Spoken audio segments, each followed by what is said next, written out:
अब वीकनेस जो ग्रिप कर रही है उसके पीछे क्या चल रहा है? तो खबर लिखने के सिद्धांत के मुताबिक मैं ताज़ा से शुरू करता हूँ। हाँ। लेटेस्ट, फिर पीछे चलते हैं। हाँ। तो लेटेस्ट जो आप देखिए, हांगकांग का मार्केट गिरा हुआ है, जापान का गिरा हुआ है, ऑस्ट्रेलिया का गिरा हुआ है। कारण उसके पीछे ये है कि ताइवान को लेकर के तनाव हो गया है। नैन्सी पेलोसी जो वहाँ की स्पीकर हैं, वो कह रही कि वो आज विजिट करेंगी और उसको लेकर के चीन बहुत नाराज है। 2 दिन पहले आपको देखा होगा कि वर्बल काफ़ी टॉक हुई थी, फोन लाइन पे भी लड़े हुए थे। फोन लाइन पे भी उन्होंने कहा था कि उनको नहीं आना चाहिए यहाँ पे, क्योंकि उनके आने के गलत मैसेज जाएगा और ताइवान को हम लोग मानते हैं कि वो चाइना का पार्ट है। लेकिन बाइडेन साहब ने कहा था कि नहीं, हमारा उससे कोई लेना देना नहीं, हम तो जाएंगे। फिर उसने बहुत ही हार्श शब्दों में कहा था कि आग से खेलने वाले जलेंगे, ये उनका कोट था। तो वो सब बात हुई, फिर शायद ये बीच में कहा गया कि नहीं जाएंगी, लेकिन अब वो सुबह कंफर्म हो गया कि वो जाएंगी। अब उनके जाने की वजह से बहुत ज़्यादा तनाव की स्थिति वहाँ पे बढ़ रही, जियोपॉलिटिकल, इसलिए यूएस एशियन मार्केट में नीचे आ गए। इससे पहले क्या हुआ, दोपहर कल अमेरिकी मार्केट ठंडे पड़ गए, थोड़े से ठंडे इसलिए पड़ गए क्योंकि जो मैन्युफैक्चरिंग PMI आया पूरी दुनिया का, यूरोजोन का, यूएस का, जापान का, चाइना का, कोरिया का, सब नीचे गिरा है। इवन जर्मनी का रिटेल सेल्स 8% गिरा है। ये बहुत एक चिंता की बात है कि यूरोप में ज़्यादा मुश्किल खड़ी हो रही है और सब जगहों पर ऐसी डर सा बन गया है कि जो इतनी सख्ती लगाई है सारे सेंट्रल बैंकर्स ने, उससे एक रिसेशन का माहौल बन गया है और वो तनाव जो रूस और यूक्रेन का है वो बना हुआ है। तो इसकी वजह से कल सारे नंबर्स देखने के बाद मार्केट वहाँ का ठंडा पड़ गया, flat to negative US market कल बंद हुए। अंडरटोन अभी भी कोई बहुत नहीं बदली, लेकिन ये नंबरों को आप देखिए तो बहुत सारे नंबर एक साथ आ गए, तो उससे एक तनाव बना। उसका रिपरकशन फिर क्रूड पे हुआ, क्रूड भी गिर गया नीचे, क्रूड $100 के नीचे आ गया। क्रूड क्यों नीचे आ गया? 2 रीज़न से। एक तो उनको ये डर है ओपेक को कि डिमांड घट जाएगी, क्योंकि जिस तरीके के नंबर्स आ रहे हैं यूएस इकोनॉमी के या चाइना इकोनॉमी के, वो डिमांड को किल करने वाले हैं, इसलिए ब्रेंट 100 के नीचे आया। दूसरा एक डर ये भी है कि 3 तारीख को जो ओपेक की बैठक है, कहीं ऐसा ना हो उसमें प्रोडक्शन बढ़ाने का फैसला ले लिया जाए तो और ज़्यादा ओवर सप्लाई की सिचुएशन बनेगी, तो वो भी एक प्रेशर हुआ। बावजूद इसके कि लीबिया ने अपना प्रोडक्शन बढ़ा दिया है, वो कह रहा है कि हम 13 मिलियन बैरल प्रोडक्शन कर सकते हैं डेली बेसिस पे। तो ये सारे फैक्टर्स मिला के मार्केट को ड्रैग कर रहे थे, नीचे कर रहे थे, और ये तनाव हुआ। इस बीच 2 और खबरें आईं। एक खबरें आई कि अल जवाहिरी जो अलकायदा के चीफ, उसको मार दिया यूएस ने।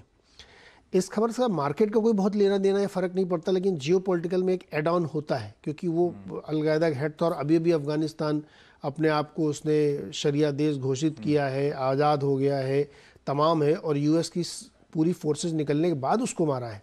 तो एक एडिशन ये है। और लास्टली एक चीज़ है, जो मंकी पॉक्स है वो काफ़ी बढ़ गया है, तो न्यूयॉर्क, इलिनॉइस और कैलिफोर्निया में स्टेट ऑफ इमरजेंसी अनाउंस की गई है। ये भी एक तनाव की बात है। ये ऐसा कि खराब दिन होता है तो आपको सब खराब खबरें मिलती चली जाती हैं। अब ये मैं क्या करूं बताओ, ऐसे हमारे जो दुनिया भर के रिपोर्टर मित्र हैं जो यही लिखते हैं एकदम से सारा मूड ही बदल जाता है। पूरा मूड चेंज कर दिया उन्होंने आज। तो इसीलिए मैंने सुबह कहा था कि बहुत ही चैलेंजिंग मंगलवार है आज का। अभी कुछ नहीं कह सकते कि क्या मूड बनेगा, कैसे बनेगा, लेकिन बहुत टफ। हमने ट्वीट पे भी यही लिखा था अपनी थ्रेड में कि आज का बहुत ही चैलेंजिंग मंगलवार है। कैसे मार्केट मूव करेगा पता नहीं, कह नहीं सकते, और ऊपर से अपने यहाँ नतीजे बहुत सारे आ ही रहे। तो ये है कुल मिला के मूड माहौल ग्लोबल मार्केट का, फिंगर्स क्रॉस्ड वाला। हाँ, थोड़ा सा आप कंसर्न, ठीक, ये हो सकता है अच्छी तेजी का एक बहाना था, बहाना है कंसोलिडेशन का, थोड़ी सी प्रॉफिट टेकिंग का, वो स्क्रीन पे इस समय प्ले आउट होता हुआ। हमारे लिए अच्छी बात ये कि हमारा PMI तो 8 महीनों के हाईस पे है भाई। हमारे लिए कच्चा तेल $100 के नीचे है, बहुत बढ़िया। ये हमारे भी कुछ पॉजिटिव है, लेकिन हम कितना स्टैंड आउट कर पाएंगे ये देखना होगा। ये डेटा फिर वीरू आपको समझाएंगे भी किस तरह से पोजीशन है, लेकिन आपकी स्क्रीन पे डेटा, वो कच्चा तेल देखिए 99.4 ठंडा, बॉन्ड यील्ड, डॉलर इंडेक्स। हाँ, एक और बता दें, हाँ। बहुत बड़ी खबर है, वो जानना जरूरी है। $350 बिलियन का जो चाइना के ऊपर टैरिफ लगा था, उसका वो डेडलाइन है ना? हाँ, वो खबर क्या समझिए आप उसको। 4 राउंड में ट्रम्प साहब ने टैरिफ लगाए थे। तो ये जो आखिरी के 3rd और 4th राउंड थी, ये उसका है। लेकिन जब इसको लगाए थे तो जाते जाते एकदम लगा के गए थे वो, तो इसकी लीगल सैंक्टिटी प्रूव नहीं हुई थी। तो आज अगर उसको लीगल सैंक्शन नहीं मिलता है यूएस में, तो ये अपने आप कैंसिल हो जाएगा। कैंसिल होने से क्या होगा? ये तो अच्छी खबर है कि अब वो टैरिफ खत्म हो जाएंगे। जिन लोगों ने इंपोर्ट किया है टैरिफ दे दे के, उनको वो वापस करना पड़ेगा सरकार को। वो अमाउंट बनता है $80 बिलियन का। तो आज वो, अब देखिए मजबूरी क्या है कि आपको लीगलाइज करना पड़ेगा। जेनेट येलेन कह रही है कि इसको खत्म करिए, ये मत करिए।